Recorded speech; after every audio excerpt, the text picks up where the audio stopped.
Assalamu alaikum, Khosh Amadid, Ahlan wa Sahlan, welcome, bitte kommt rein.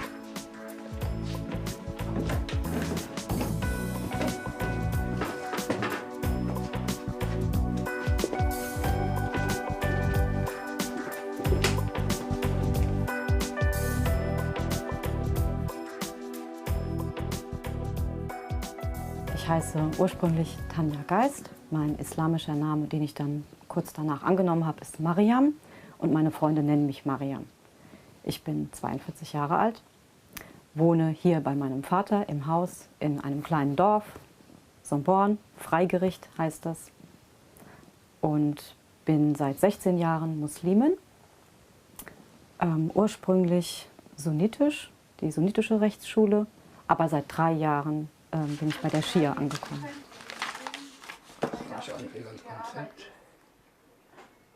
Zur Schia habe ich eigentlich durch meinen neuen Mann gefunden. Also als ich ihn kennengelernt habe, vor ein bisschen mehr als 3 Jahren, hat er mich so nach und nach mit der Schia vertraut gemacht, hat mir Bücher gegeben und ich habe dann selbstständig auch nachgeforscht. Mariam ist ja die Mutter von Isa a.s., vom Propheten Jesus. Und ich habe ihn eigentlich angenommen, ungefähr so 3, 4 Monate nachdem ich konvertiert war zum Sunnitentum. Eigentlich weil ich einen sehr starken Bezug früher als Christin zu Jesus hatte. Ich war eine sehr gläubige Katholikin und Jesus war mein Vorbild.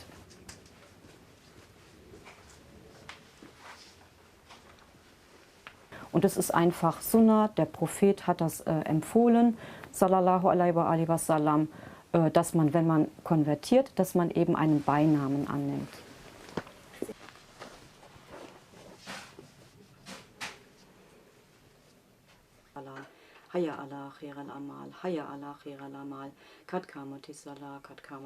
Also hier wohnen wir mit meinem Mann Ali Iskander, mit meiner Tochter Amina aus erster Ehe. Und mein Vater wohnt auch hier im Haus, meine Mutter wohnt ein paar Dörfer weiter und die Schwiegereltern, die wohnen noch ein bisschen weiter in der Geburtsstadt von meinem Mann. Mein Leben hat sich angefangen zu wandeln mit meinem Studium. Ich bin 1998, glaube ich, nach Halle gegangen zum Studieren. Ich hatte damals vor, Sportwissenschaften und Reha-Pädagogik zu studieren. Und da war das Studienkolleg und da waren natürlich ganz viele ausländische Studenten, unter anderem auch Araber, unter anderem auch mein dann damaliger, zukünftiger, jetzt Ex-Ehemann. Den habe ich dann auch ziemlich bald kennengelernt, nachdem ich dort im Studentenwohnheim gewohnt habe. Und habe gleichzeitig mit ihm auch noch eine andere marokkanische Freundin dort dann kennengelernt, die mir über den Islam erzählt hat. Damals war ich ja noch Katholikin. Ich wusste ja vorher 0%. Und sie hat mir quasi also sehr ein umfassendes Wissen ausgebreitet. Und das hat sich mir angefühlt, als wäre das die von Gott gewünschte, sehr gute Lebensweise, so wie Allah sich das für uns Menschen auf der Erde vorstellt. Diesen Plan Gottes, den habe ich gespürt, dass das das Richtige ist für mich. Ich fand das total spannend, was sie erzählt hat. Und ich habe gemerkt, dieser Prophet, den ich jetzt kennenlernen durfte, ist eigentlich exakt das Gleiche, was der Prophet Jesus für mich war. Exakt das Gleiche. Die Barmherzigkeit, die Güte, die Selbstaufopferung, der Dienst an den Menschen war exakt gleich. Ja? Also ich habe eigentlich durch die Erzählungen von Halima viel mehr über den Propheten Mohammed erfahren, als ich über Jesus wusste. Und ich habe festgestellt, wow, das ist ein Vorbild. Wenn man sich diese Person als Vorbild nimmt, kann man eigentlich nur ein gottgefälliges Leben führen. Vielleicht will das Gott von mir. Und Gott hat mir alles leicht gemacht. Ich habe innerhalb von 1, 2 Wochen einen Wohnheimplatz bekommen. Dass ich 2 Wochen zu spät war, war überhaupt gar kein Problem. Ich bin in jeden Kurs, den ich wollte, reingekommen. Ich habe mich sofort mit den Dozenten und so weiter verstanden, fand das ganz klasse, wie die einen behandelt haben. Ja, und dann habe ich eigentlich, nachdem ich dort so 1, 2 Monate war, dann auch gleich meine arabischen Bekannten dann kennengelernt. Und dann hat alles so seinen Lauf genommen.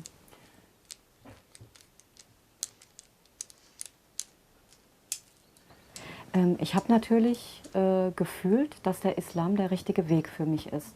Und ich habe auch jetzt in der Rückschau gemerkt, dass Gott mich nach Halle gezogen hat. Das kann man gar nicht anders sagen. Wenn ich nämlich in Göttingen geblieben wäre, hätte ich die Halima nicht kennengelernt und wäre ich keine Muslimin geworden. Also ich habe diesen Ruf Gottes habe ich gespürt. Also ich bin zwar christlich, also in einer christlichen Umgebung aufgewachsen, aber meine Eltern haben mir das jetzt nicht so streng vermittelt. Ich hatte schon immer einen Glauben an Gott, aber den konnte ich eigentlich nur bei meiner Großmutter richtig ausleben. Also meine Großmutter war damals meine allerstärkste Bezugsperson. Sie war die einzige Person, mit der ich über Gott reden konnte und die mich Gott auch nahegebracht hat. Sie war Katholikin, sie hat mich dann immer mit in die Kirche genommen und ich habe diese Gespräche immer geliebt. Sie war eine besonders gläubige Frau und auch mit einer besonderen Herzenswärme. Also wir hatten ein sehr inniges Verhältnis, noch viel inniger als mit meiner Mutter. Also als ich dann im Gespräch mit Halima eben zur Überzeugung gelangt bin, das, was du mir sagst, Halima, das glaube ich eigentlich schon. Das finde ich toll. Ich finde auch die Lebensweise des Propheten ganz toll, faszinierend. Dieser Dienst am Menschen, diese Güte. Eigentlich, Halima, glaube ich das schon, habe ich ihr gesagt. Da ist nicht viel Unterschied. Und dann hat sie mir gesagt, ja Mensch, Tanja, werd doch einfach Muslimin. Und dann habe ich gesagt, ja, okay, ich spreche die Schahada. Und das haben wir dann auch gemacht. Ich habe nach meiner Konvertierung noch kein Kopftuch getragen, nur beim Gebet und in der Moschee. Ich habe mich, das war ein längerer Prozess mit dem Kopftuch. Also da hatte ich auch so ein bisschen Identitätsprobleme, weil ich wusste ja, wie die deutschen Kopftuchfrauen sehen. Das war mir durchaus bewusst, dass das nicht positiv konnotiert ist. Dann habe ich mir damit beholfen, erstmal Hüte zu tragen. Diese Notlösung habe ich dann vielleicht 1, 2 Jahre gemacht, war allerdings auch nicht so befriedigend. Meiner Familie habe ich das so häppchenweise untergejubelt. Bei meiner Mutter war es recht schwierig, ihr das beizubringen, weil ich kannte ihre anti-islamische Haltung. Ich wusste, dass sie den Islam als Mittelalterreligion ansieht. Ich habe meiner Mutter Briefe geschrieben, ganz lange, 5 Seiten Briefe über die Religion. Sie hat sie nicht geöffnet, sie wollte sie nicht lesen. Es hat mich so traurig gemacht. Also ich war, ja, ich wusste nicht, wie ich mit ihr umgehen soll. Es ist meine Mutter und ich hätte ihr so gerne diese Schätze, die ich vom Islam erfahren habe, dieses schöne Gefühl im Herz, Gott näher gekommen zu sein, das hätte ich ihr so gerne erzählt und vermittelt.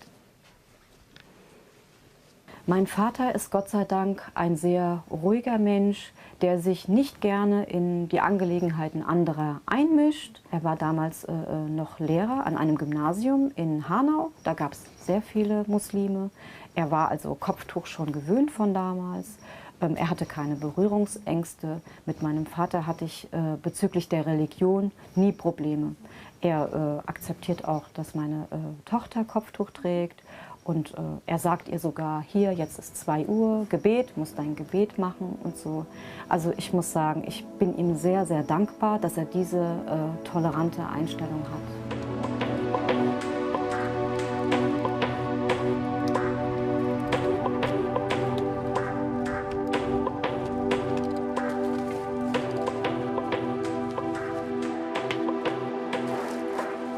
Mariam-Chan! Brötchen sind da, die Brötchen.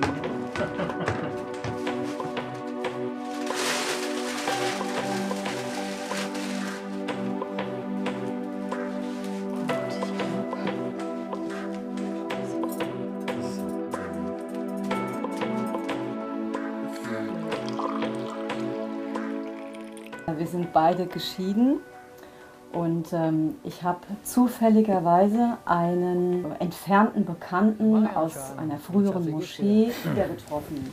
Ich war nämlich gerade auf Wohnungssuche und dann habe ich gesagt, ich suche eine Wohnung für mich und meine Tochter. Ich bin geschieden. Und dann hat er ein bisschen gestutzt und hat gesagt, oh, hier, warte mal, ich kenne da einen Deutschen, der ist auch gerade geschieden, der sucht eine Frau. Und hättest du Interesse, ich vereinbare ein Treffen mit euch. Dann habe ich gesagt, klar, ist kein Problem. Es war irgendwann nach Weihnachten, haben wir uns dann getroffen bei dem Bruder. Und am Anfang habe ich auch gedacht, naja, also was ist denn das für einer? Er kam da jetzt nicht so geschniedelt. Habe ich schon gesagt, ja. Ich habe mich so ein bisschen rausgeputzt halt, ja. Und ich hatte dann auch ehrlich gesagt eigentlich gar keine Hoffnung, dass er dann anruft. Und er hat dann auch erstmal nicht angerufen. Da habe ich schon gedacht, oh Gott, ja, jetzt hast du aber einen schlechten Eindruck hinterlassen.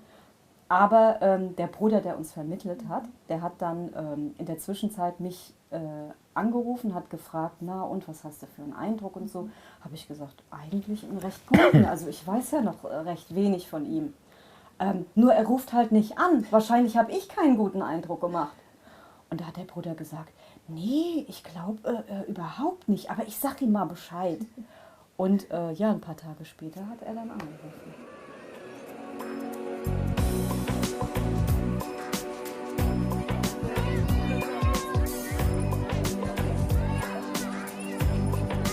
Amina! Hallo Schatzi! Na, wie war's? Was schön? Ja. Prima. Hast du deinen Helm zugemacht? Der flattert so. Wow. Ja.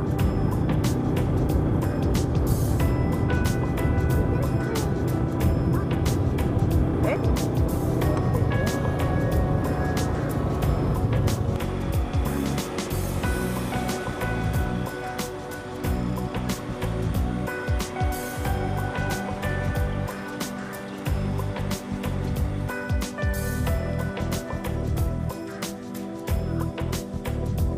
Hi, alles klar, Assalamualaikum.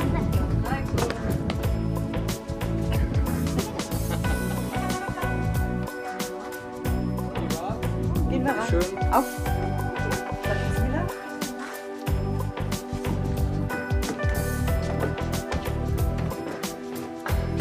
Für mich hast du keine gepflückt, oder?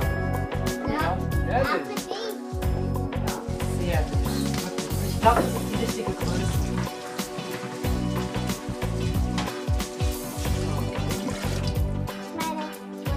Ausspielen. Das ist bestimmt viel. Also wann wir uns entschieden haben zu heiraten, ging eigentlich relativ schnell, muss ich sagen. Vielleicht sogar auch sehr schnell für muslimische Verhältnisse. Es waren, glaube ich, 2 oder 3 Monate. Genau, habe ich gesagt vorhin. Ja, 2 oder 3 Monate. 2 Monate, ja. Ja. 2 Monate. Ja, wir sind ja jetzt auch nicht die Jüngsten. Ist einfach so. Und die Chemie hat ja auch gestimmt und die Ansichten waren ja auch in Ordnung. Und wir sind miteinander klargekommen. Und entweder geht's oder es geht nicht. Sieht gut aus. Mariam Can. Ist angerichtet. Ja. Beim zweiten Treff, als ich ihn dann besucht habe, habe ich die Amina mitgenommen. Und die hatten überhaupt nichts so Gespielt, war ja. ganz Völlig normal, losgelassen, also schöne Atmosphäre. Er mochte sie auch, ist ja auch ein nettes Mädchen. Und sie hatte jetzt auch nichts gegen ihn. Also das war entspannt.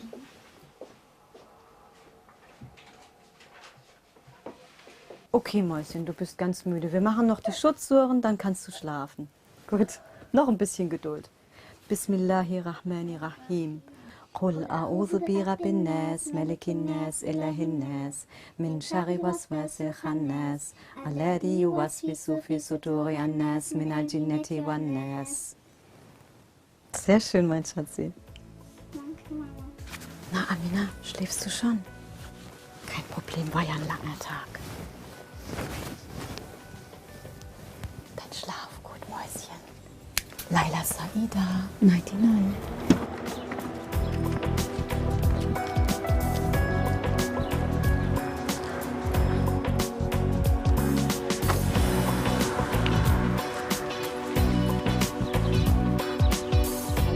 zum Beispiel gehen wir in die Imam Mehdi Moschee. Das ist gleichzeitig eine Hausa. Hausa ist ein islamisches Bildungsinstitut. Und dort lernen wir dann bei Scheich Maschkur. Gott sei Dank haben wir ihn in der Nähe. Und es gibt so eine Möglichkeit, also das findet man in Deutschland auch nicht so oft. Und wir sind sehr froh, dass wir das in Frankfurt haben, weil Bildung ist natürlich das Wichtigste.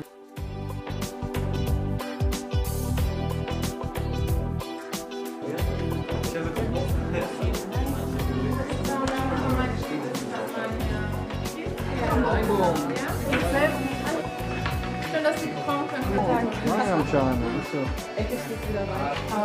Ich begrüße euch herzlich zu unserem Unterricht. Ich dachte, wir fangen heute mit unserem Persischunterricht an, bevor wir rübergehen zur islamischen Geschichte. Bild erkennen. Also erstmal erklären oder beschreiben, was du auf diesem Bild hier siehst. Das ist eigentlich klar und deutlich. Also auf Deutsch ein Ball, ne? Und das im Persischen dann umzusetzen, einen Satz. Was ist ein Tub? Tub. Sehr gut. Das ist ein Ball. Das ist ein Ball, richtig, sehr gut. Okay. Also ich glaube, dass Gott mir immer Hilfen gegeben hat. Immer zur rechten Zeit jemanden an die Hand gegeben. Und was mich besonders freut, ist, dass ich halt hier die Chance hatte, im Imam Mehdi Zentrum in Langen bei Scheich Maschkur in der Hausa studieren zu dürfen.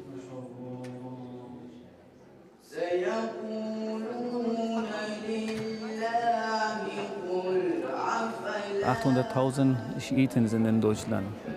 Wenn jemanden wie Schwester Mariam oder Bruder Ali Iskandar Loa, die Familien Loa, nach seiner eigenen Forschung über Islam und Ahlul Bayt Schule, aus vielen verschiedenen Gründen konvertiert zum Islam. Ich kann nicht bestimmte Zahl vorstellen. Tausende kann man sagen. Schwester Mariam studiert fest mit uns. Sie hat mehrere Semester schon fertig gemacht über islamische Überzeugung, Philosophie, islamische Geschichte. Wenn extra Frage hat, kommt zu mir oder ich gehe nach Hause, setzen wir zusammen, ein paar Stunden darüber nicht antworten, sondern diskutieren.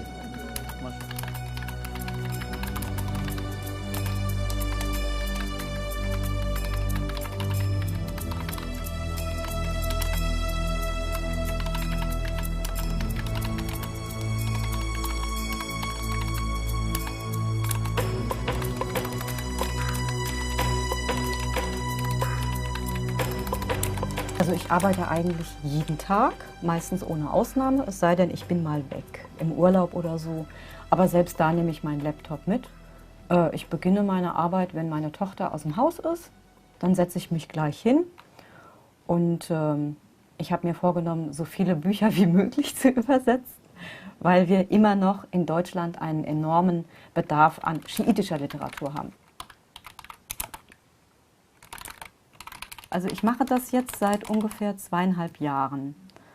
Ich habe ziemlich gleich, nachdem ich zur Schia gefunden habe, mit den Übersetzungen begonnen. Das war mir ein innerer Ruf quasi. Es hat mich gedrängt, das zu machen. Ich musste das machen.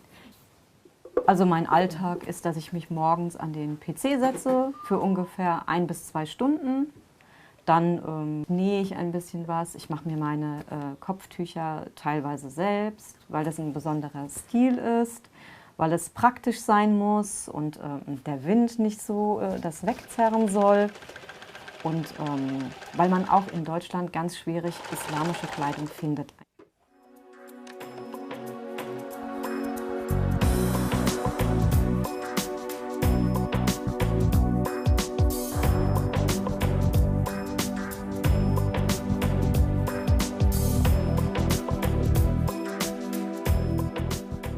Also wir sind 2013 im Ramadan in den Iran geflogen.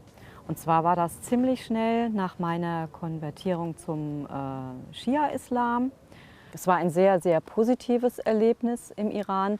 Ich hatte bis dato eigentlich nur so, was die Medien berichten, über den Iran gehört und wusste noch nichts Näheres darüber. Und ich war sehr positiv überrascht. Die Offenherzigkeit, Auch als wir in Teheran dann ankamen, auch die Farbenfreude war sehr bunt, hat auf mich auch einen sehr modernen Eindruck gemacht. Iran hat ja auch eine unglaubliche, sehr antike und sehr wertvolle alte Kultur auch. Und die Gebäude, das gibt es ja in Deutschland jetzt nicht in der Art. Das unterscheidet sich ja ganz krass von der deutschen Architektur auch. Ja, gerade die Moscheen und wie verziert das alles ist und welche Wärme das ausstrahlt. Und das hat mich sehr beeindruckt. Ich bin natürlich sehr traurig über das jetzige Weltgeschehen. Was jetzt so passiert im Namen des Islam, kann ich nicht unterschreiben. Und diese ISIS-Banditen, die sind keine richtigen Muslime. Es wird auch in den sunnitischen Kreisen selber, woher die ja angeblich stammen, werden die auch eigentlich überhaupt nicht als Sunniten akzeptiert, weil diese barbarischen Taten, die verüben, diese menschenverachtenden Gräueltaten, das ist nicht religiös. Mein Ratschlag generell an die Muslime ist, sich nicht zu verstecken, sondern im Gegenteil rauszugehen, zu zeigen, dass man den Frieden in sich trägt und dass man die Friedensbotschaft weitergeben möchte. Und dieses Verhalten, dass man selber dann zeigt, wie offen man ist, wie nett man im Miteinander mit anderen Kulturen umgeht, denn so muss man das machen, das gebietet der Islam. Die Güte, die Barmherzigkeit und die Toleranz gebietet der Islam. Und das ist mein Ratschlag. Einfach verhaltet euch islamisch zu anderen und zeigt, der Islam ist nicht so wie im Fernsehen gezeigt von der ISIS. Der Islam ist das, was wir praktizieren. Die Wahrhaftigkeit des Islams liegt, glaube ich, in ihrer Güte, Barmherzigkeit, Frieden und in der Liebe. Das ist für mich der Islam. Holen wir mal die Amina, ne? Wirklich, geht's dir gut? Ja, super. Super, das ist eine Voraussetzung. Prima. Amina!